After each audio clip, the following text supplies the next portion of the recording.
Chapter 12. Might I have a bit of earth?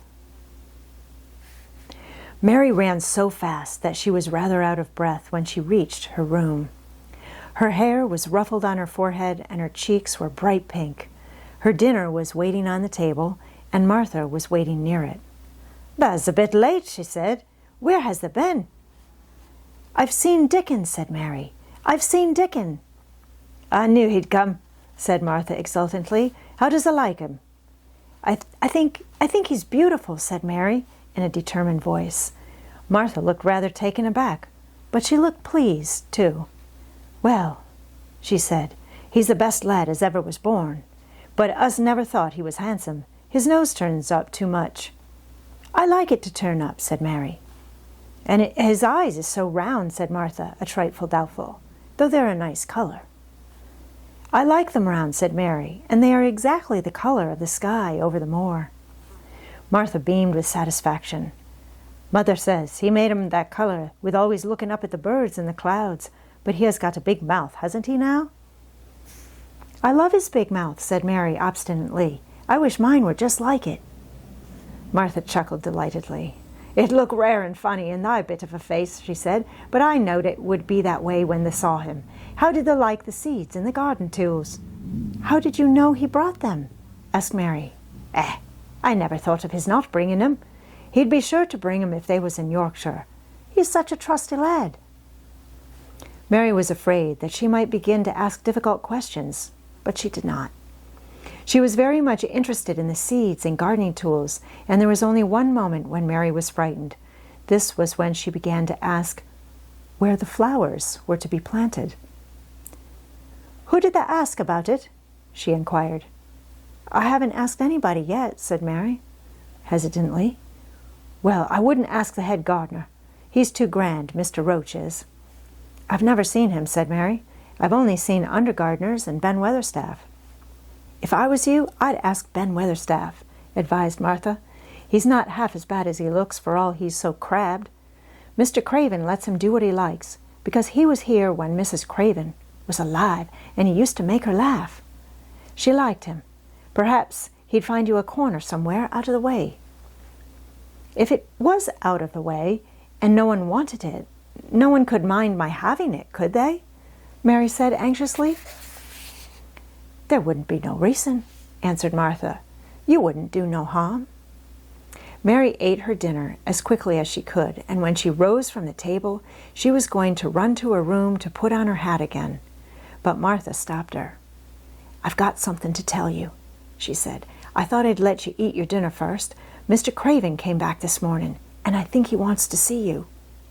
Mary turned quite pale. "Oh," she said. "Why? Why? He didn't want to see me when I came. I heard Pitcher say he didn't." "Well," explained Martha, "Mrs. Medlock says it's because of Mother. She was walking to Thwaite village and she met him. She'd never spoke to him before, but Mrs. Craven had been to our cottage 2 or 3 times. He'd forgot, but Mother hadn't, and she made bold to stop him. I don't know what she said to him about you, but she said something as put him in the mind to see you before he goes away again, tomorrow." "Oh," cried Mary, "is he going away tomorrow? I'm so glad." "He's going away for a long time. He mayn't come back till autumn or winter. He's going to travel in foreign places. He's always doing it." "Oh, I'm so glad, said Mary thankfully. If he did not come back until winter, or even autumn, there would be time to watch the secret garden come alive. Even if he found out then and took it away from her, she would have had that much at least. "When do you think he will want to see—" She did not finish the sentence because the door opened and Mrs. Medlock walked in. She had on her best black dress and cap, and her collar was fastened with a large brooch with a picture of a man's face on it. It was a colored photograph of Mr. Medlock, who had died years ago, and she always wore it when she was dressed up. She looked nervous and excited. "Your hair's rough," she said quickly. "Go and brush it.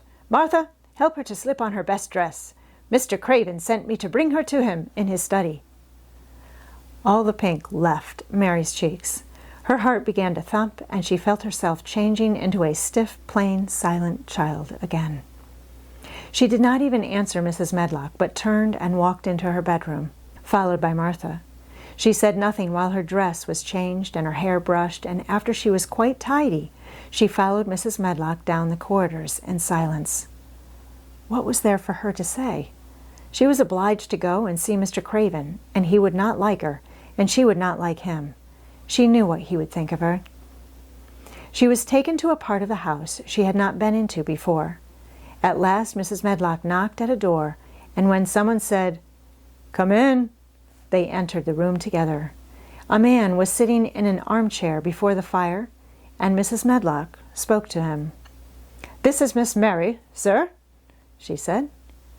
"You can go and leave her here. I will ring for you when I want you to take her away," said Mr. Craven.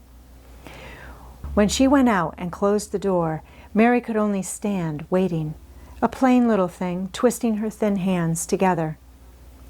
She could see that the man in the chair was not so much a hunchback as a man with high, rather crooked shoulders, and he had black hair streaked with white.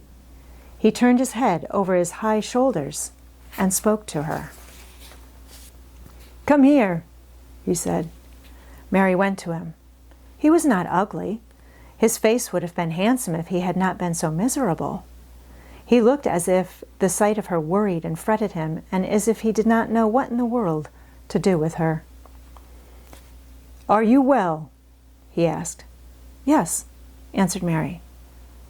"Do they take good care of you?" "Yes." He rubbed his forehead fretfully as he looked her over. "You are very thin," he said. "I am getting fatter," Mary answered in what she knew was her stiffest way. What an unhappy face he had! His black eyes seemed as if they scarcely saw her, as if they were seeing something else, and he could hardly keep his thoughts upon her. "I forgot you," he said. "How could I remember you? I intended to send you a governess or nurse or someone of that sort, but I forgot." "Please," began Mary, "please," and then the lump in her throat choked her. "What do you want to say?" he inquired. I am too big for a nurse," said Mary, "and please don't make me have a governess yet." He rubbed his forehead again and stared at her.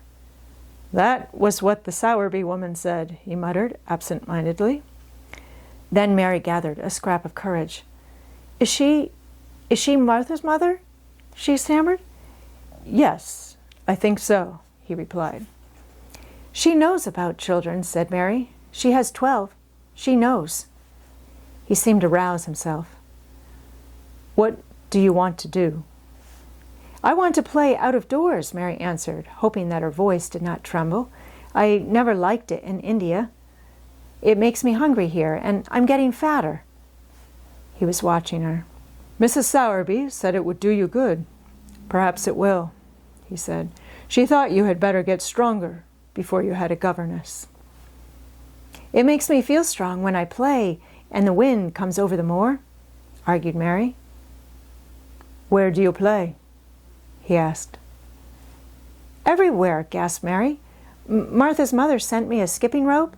I skip and run, and I look about to see if things are beginning to stick up out of the earth. I don't do any harm." "Don't look so frightened," he said in a worried voice. "You could not do any harm. A child like you? You may do what you like." Mary put her hand up to her throat because she was afraid he might see the excited lump which she felt jump into it. She came a step nearer to him. "May I?" she said tremulously. Her anxious little face seemed to worry him more than ever. "Don't look so frightened," he exclaimed. "Of course you may. I am your guardian, though I am a poor one for any child. I cannot give you time or attention. I am too ill and wretched and distracted, but I wish you to be happy and comfortable. I don't know anything about children, but Mrs. Medlock is to see that you have all you need. I sent for you today because Mrs. Sowerby said I ought to see you. Her daughter had talked about you, She thought you needed fresh air and freedom and running about.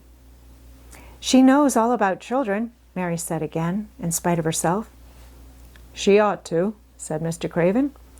I thought her rather bold to stop me on the moor, but she said Mrs. Craven had been kind to her. It seemed hard for him to speak his dead wife's name. She is a respectable woman. Now I have seen you, I think she said sensible things. Play out of doors as much as you like. It's a big place, and you may go where you like and amuse yourself as you like. Is there anything you want? As if a sudden thought had struck him. Do you want toys, books, dolls? Might I, quavered Mary, might I have a bit of earth? In her eagerness, she did not realize how queer the words would sound and that they were not the ones she had meant to say. Mr. Craven looked quite startled. Earth? He repeated. What do you mean? To plant seeds in, to make things grow, to see them come alive, Mary faltered. He gazed at her a moment and then passed his hand quickly over his eyes. Do you care about gardens so much? He said slowly. I didn't know about them in India, said Mary. I was always ill and tired, and it was so hot. I sometimes made little beds in the sand and stuck flowers in them. But here, it is different. Mr. Craven got up and began to walk slowly across the room. A bit of earth, he said to himself, and Mary thought that somehow she must have reminded him of something. When he stopped and spoke to her, his dark eyes looked almost soft and kind. You can have as much earth as you want, he said. You remind me of someone else who loved the earth and things that grow. When you see a bit of earth you want, with something like a smile, take it, child, and make it come alive. May I take it from anywhere, if it's not wanted? Anywhere, he answered. There. You must go now. I am tired. He touched the bell to call Mrs. Medlock. Goodbye. I shall be away all summer. Mrs. Medlock came so quickly that Mary thought she must have been waiting in the corridor.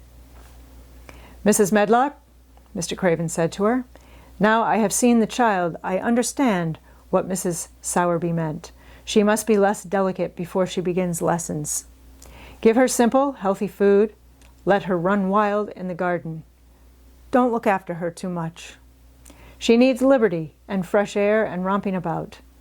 Mrs. Sowerby is to come and see her now and then, and she may sometimes go to the cottage. Mrs. Medlock looked pleased. She was relieved to hear that she need not look after Mary too much. She had felt her a tiresome charge, and had indeed seen as little of her as she dared. In addition to this, she was fond of Martha's mother.